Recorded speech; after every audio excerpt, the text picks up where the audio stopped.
السلام علیکم۔ بسم اللہ الرحمن الرحیم۔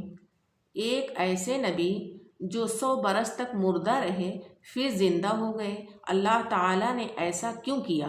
جب وہ زندہ ہوئے تب انہوں نے کون سا معجزہ دیکھا؟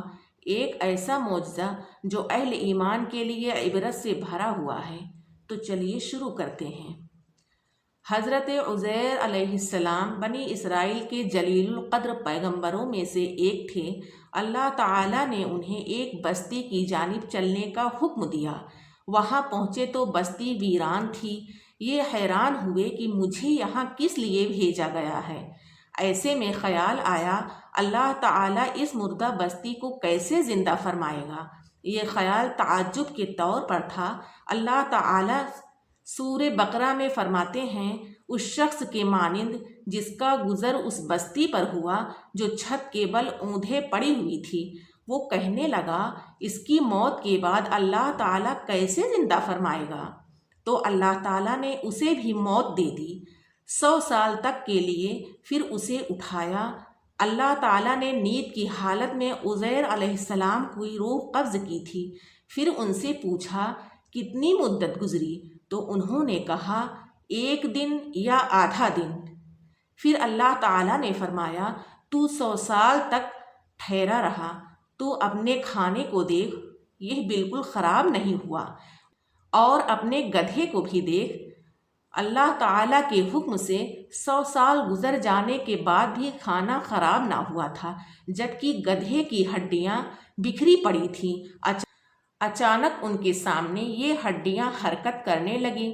گدھے کا ڈھانچہ تیار ہو گیا، پھر اس پر گوشت چڑھنے لگا۔ اس طرح گدھا زندہ ہو گیا اور آواز دینے لگا۔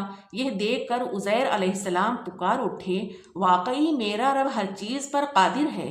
ان کی موت کے بعد یہ بستی آباد ہو چکی تھی۔ عزیر علیہ السلام نے ان سے پوچھا، کیا تم عزیر کو جانتے ہو؟ تو انہوں نے کہا، جی ہاں، ان کی موت 100 سال پہلے ہو چکی ہے۔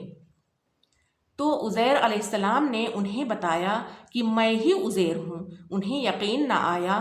وہ ایک بڑھیا کو لے آئے، اس کی عمر تقریباً 120 سال تھی۔ انہوں نے اس سے عزیر علیہ السلام کے بارے میں پوچھا تو اس بڑھیا نے عزیر علیہ السلام کی 10 نشانیاں بتائیں۔ وہ لوگ کھڑے عزیر علیہ السلام کو دیکھ رہے تھے، تب انہیں یقین آیا۔ پھر عزیر علیہ السلام نے ان لوگوں کو نئے سرے سے تورات کی تعلیم دی۔ وہ لوگ اس کو بھول چکے تھے۔ بستی والے ان کی تعظیم کرنے لگے۔ اس عظیم معجزے کی وجہ سے رفتہ رفتہ وہ انہیں اللہ کا بیٹا تصور کرنے لگے۔ انسان کتنے ہی بلند مقام پر پہنچ جائے تب بھی وہ اللہ کا بندہ ہی رہتا ہے۔ کسی بھی بلندی پر پہنچ کر وہ اللہ یا اس کا بیٹا نہیں ہو سکتا۔ اللہ پاک ہے، وہ وحدہ لا شریک ہے۔ انسان کی سب سے بڑی گمراہی یہ ہے جب وہ کسی برگزیدہ انسان سے ایسے امور دیکھتا ہے جو عقل میں نہیں آتے، تو عقیدت کی بنا پر پکار اٹھتا ہے کہ یہ ہستی تو خود اللہ ہے یا اس کا بیٹا ہے۔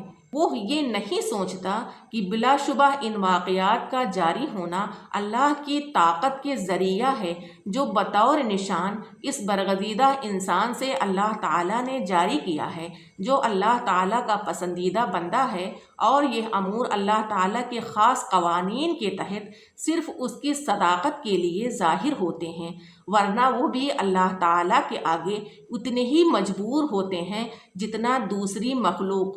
لہٰذا کسی نبی کے بارے میں یہ عقیدہ رکھنا کہ وہ اللہ کا بیٹا ہے بالکل فضول اور باطل ہے۔ اگر آپ لوگوں کو میری ویڈیو اچھی لگی ہو تو پلیز چینل کو سبسکرائب کر لیجئے۔